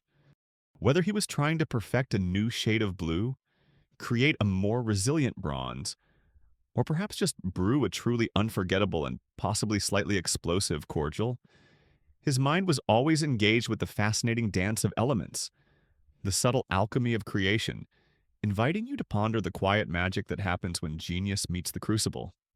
That potent, often smoky, meeting of genius and crucible, where Leonardo da Vinci sought to understand and perhaps even manipulate the very essence of materials through his curious alchemical appliances and experimental kitchen chemistry, didn't always involve bubbling concoctions, strange furnaces, or the elusive quest for transmutation.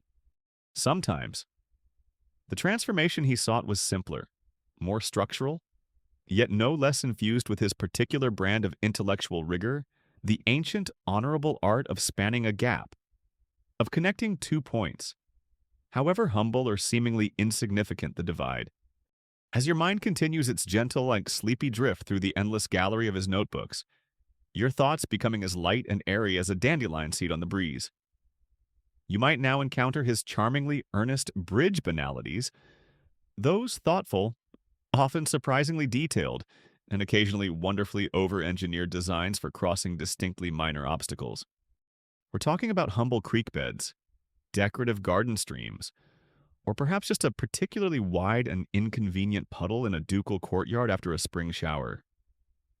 These weren't the grand, ambitious projects destined to awe empires or redefine civil engineering, but rather the quiet, almost forgotten, architectural afterthoughts of a mind that simply saw engineering challenges and opportunities for elegant solutions absolutely everywhere it looked. Now, let's be clear. Leonardo's credentials as a designer of serious, impactful bridges are well established.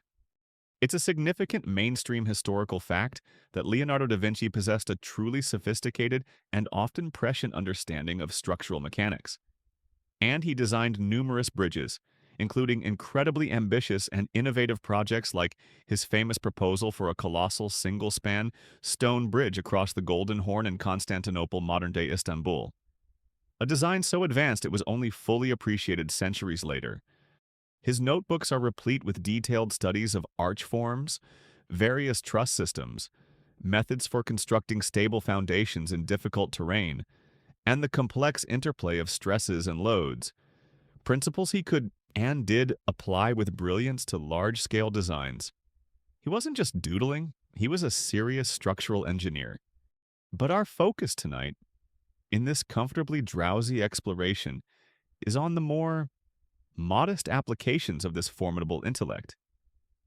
Imagine stumbling upon a meticulously drawn plan for an incredibly ornate, perhaps even self-supporting, arched truss bridge, complete with detailed calculations for timber joinery and load distribution, clearly strong enough to support a fully laden ox cart. And then you notice the scale bar, the entire span is intended to cross a babbling brook, no wider than your outstretched arms. A brook that a reasonably spry Renaissance courtier could simply hop over with a modicum of effort. It's not that the bridge wouldn't be magnificent, it's just that its magnificence seems delightfully out of proportion to its actual function. You can almost hear a nobleman commissioning it for his prized and exceptionally slow-moving pet tortoise, Maestro da Vinci. I require a crossing for young Sheldon here, something befitting his ancient lineage and contemplative pace. Spare no expense. Perhaps the Testudo Triumph Arch.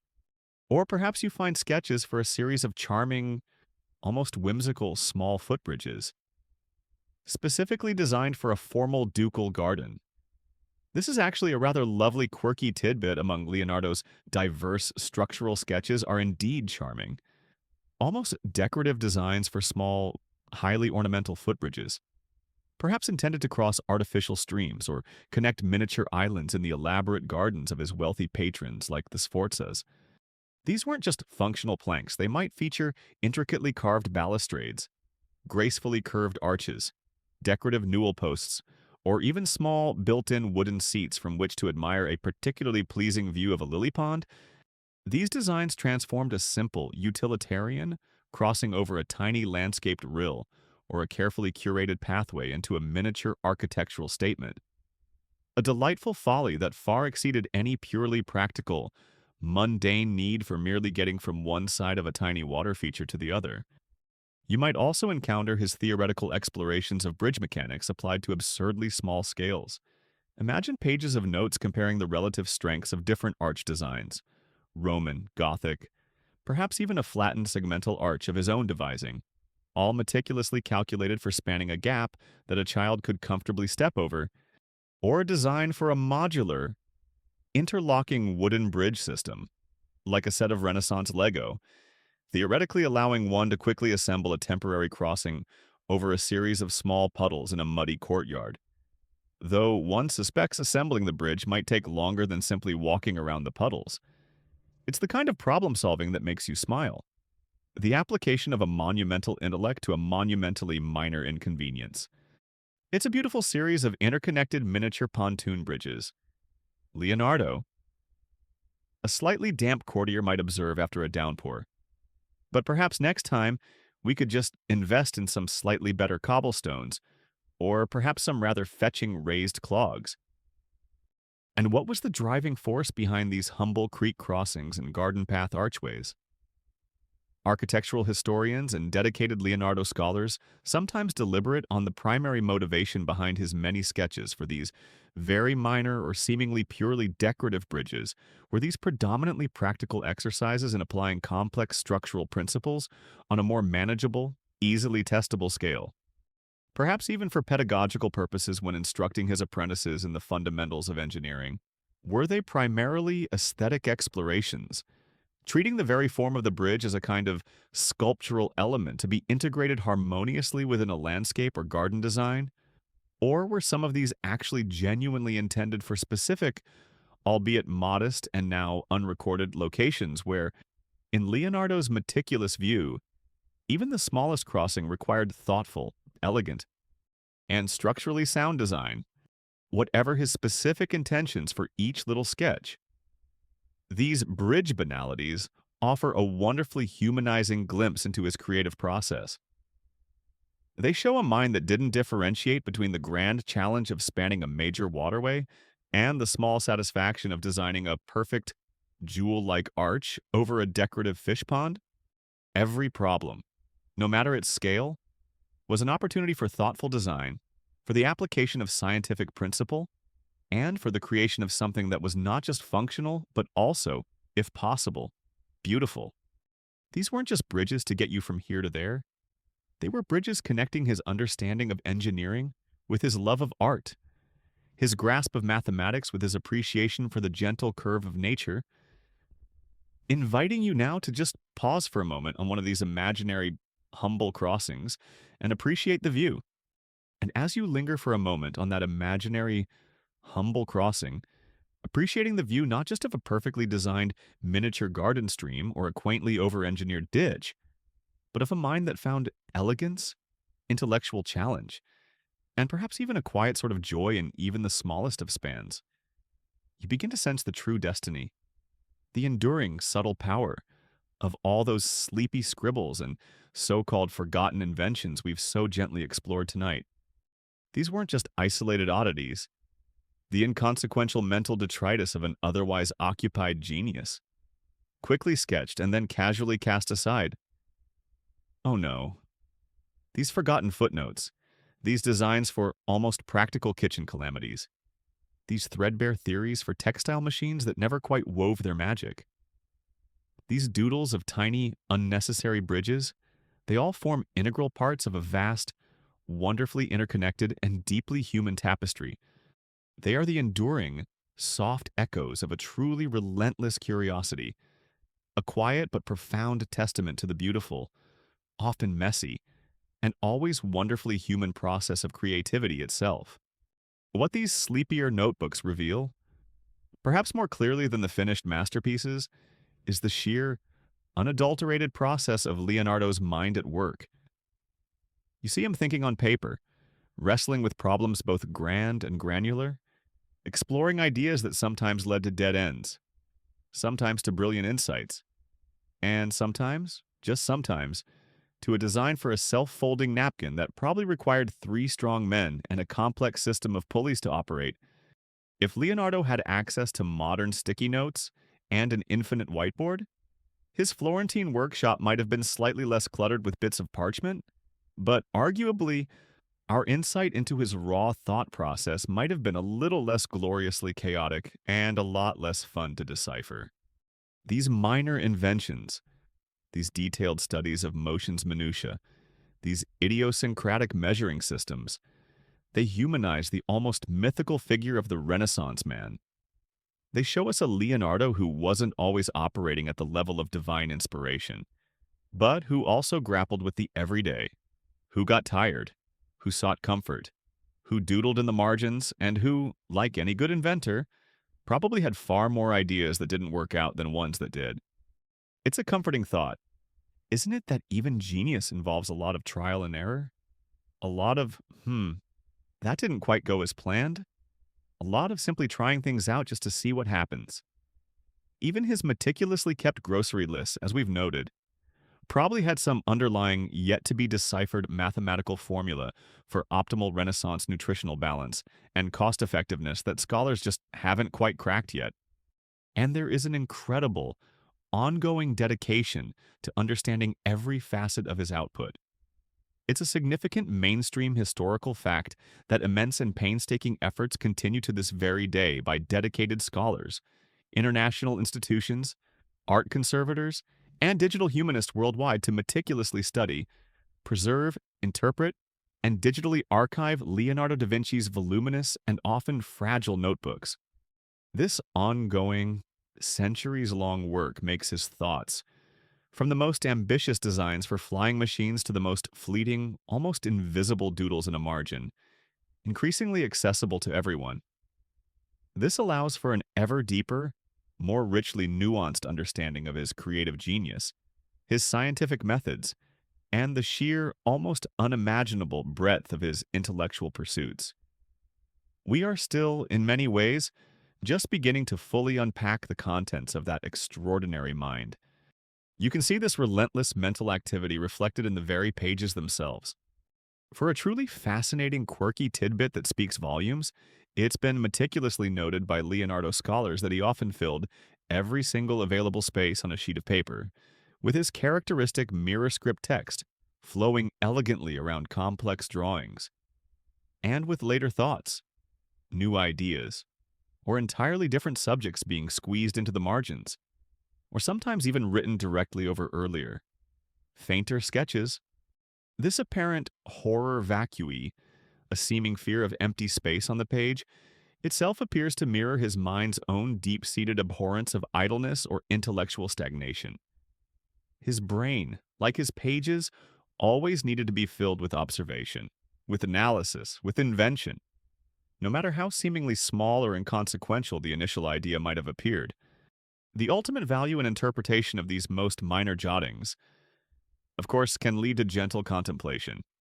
The ongoing detailed study of Leonardo's most fleeting sketches and his often enigmatic marginalia frequently sparks intriguing discussions among academics about their ultimate interpretive value.